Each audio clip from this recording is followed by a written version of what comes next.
Isa sa mga suliranin na dumadaan sa buhay natin ay yung kahit wala tayong ginagawa ay may pinag-aawayan tayo, di ba?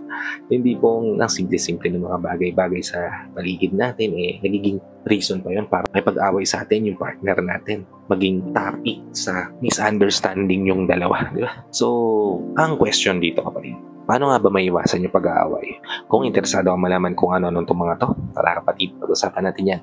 Keep on watching.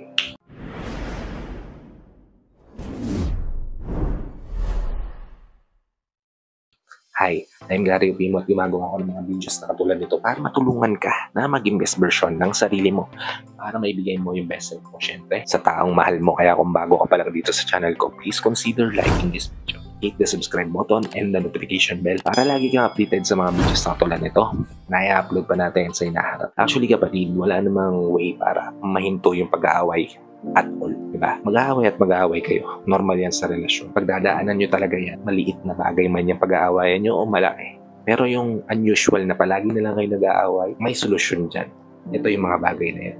Una, ilagay mo yung sarili mo sa sitwasyon niya.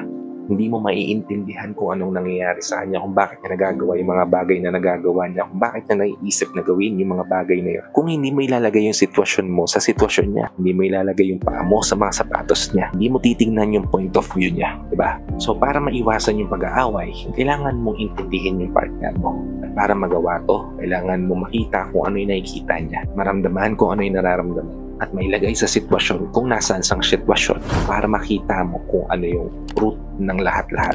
Diba? Yan yung unang paraan para maiwasan yung pag-aaway. Ikalawa, huminto ka at makinig. Stop and listen kapatid. Minsan sa sobrang init ng ulo natin, may mga bagay tayong nasasabi na hindi natin sinasadya. Diba? May mga bagay tayo na babanggit, nasisigaw, ilalabas sa sarili natin na alam natin na makakapagpa-hurt sa partner natin, magbibigay ng pain sa puso ng partner natin at ginagawa natin po out of consciousness, di ba? Nung hindi natin nalalaman, di ba? Kasi nga, nadala tayo ng emosyonan. So, ano magiging epekto kapag nagagawa natin to?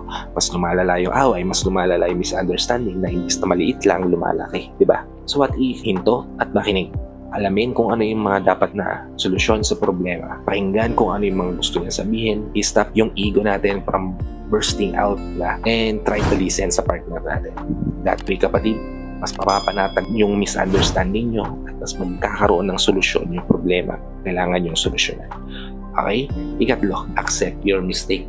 Minsan kaya rin naman lumalaki yung isang maliit na away ay dahil hindi natin natanggap yung accountability natin, yung mga bagay na nagagawa rin na kahit alam natin na tayo yung may mali, tayo pa yung malakas ng loob na makipag-away, di ba? Tayo pa yung hindi humihingi ng sorry, tayo pa yung mas nagtatampo, mas hindi nakakaintindi, di ba? So what if tanggapin mo kung ano yung pagkakamali mo? Kausapin mo siya at i-open sa kanya na mali ka talaga. Ano sa tingin mo magiging epekto niyan sa relasyon niyo? Mas magiging okay ba? Tingin mo hindi kayo magiging masaya? Siyempre hindi. Ang magiging epekto niyan kapatid, kakalma rin siya, kakausapin ka niya, masusolusyonan ang problema. Magiging maayos yung pagsasama, may iwasan yung away, and tapos yung problema. Di ba? Ganun lang naman yan eh. So, tanggapin mo kung saan ka nagkamali at matatapos yung pag-aaway. Tanggapin niya kung saan siya nagkamali at matatapos yung away. Kapatid, walang nananalo sa argumento. Kung mananalo ka man sa argumento, ano sa tingin mo mararamdaman ng ka-argumento mo, di ba? Sasaktan siya, mababagsak yung ego niya na in return, hindi magiging maayos yung relasyon, di ba? Talo ka doon. So, kung matalo ka naman, masasaktan ka naman, di ba? So, wala kayong magiging panalo. Kahit mo anong gawin nyo, kahit saan nyo tingnan, hindi kayo mananalo sa isang argumento. Lagi kayong talo dyan. Kaya, mas better na nalayuan, iwasan. At gawan ng paraan para maging maayos na lang yung problema kaysa palalain pa ito. Okay? Ika-apat, don't fight with ego. Minsan, kapag nakikipag-away tayo, unang nasasaktan sa atin yung ego natin, di ba? Kapag saktan yung ego natin, nababanggit na natin yung mga bagay na hindi natin dapat banggitin. Mga bagay na hindi mo dapat sabihin sa taong mahal mo.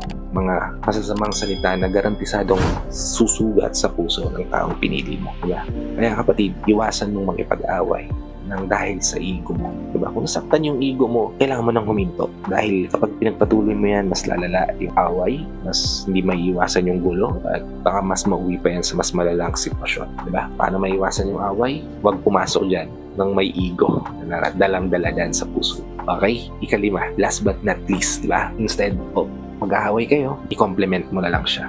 Kung nararamdaman mo na nag-i-start na yung argumento, purihin mo na lang siya, di ba? Para mawala yung bigat ng nararamdaman nyo para sa isa't isa. At kunyari, nag-start na kayo nag-aaway, di ba? Nagkaroon na kayo ng tampuhan, nagbabagsakan na kayo ng mga bagay ba? What if i-turn mo yon sa positive way, di ba? That way, kapatid, mawawala yung ines o bigat ng nararamdaman niya sa'yo, di ba? Puriin mo siya. Huwag mo siyang bulahin, kapatid. Puriin mo. Pansinin mo at magpasalamat ka sa mga bagay-bagay na ginagawa niya para sa'yo. I-appreciate mo yung mga pagkakataon na umaba yung pasensya niya sa'yo. That way, kapatid, hindi na magiging madalas yung away niyo at mas magiging smooth na yung pagsasama niyong dalawa. And I hope nabigyan ko kayo ng insight ideas dito sa video na share ko ngayon sa inyo. If nabigyan ko naman kayo ng ideas, please help me share this to your loved ones na posible rin natin matulungan ng video. Para nakatulong na kayo sa kanila, nakatulong na rin ako sa kanila. Sa lahat pala ng FW viewers natin at sa mga viewers natin dito sa Pilipinas na walang sawang nanonood, sumusuporta at palagi nakatune in sa bawat video na ina-upload ko. Maraming salamat po sa palagi niyo panonood at pagsuporta. Kung bago ka pa lang dito sa channel ko, please consider liking this video. Hit the subscribe button and the notification bell para lagi kang updated sa mga videos na tulad nito na i-upload pa natin sa inaharap. So, hanggang dito na lang mga kapatid. Maraming salamat ulit sa panonood. I hope to see you all on my next vlog. Ingat ka dyan palagi kapatid.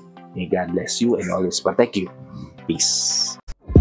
Whenever your heart is broken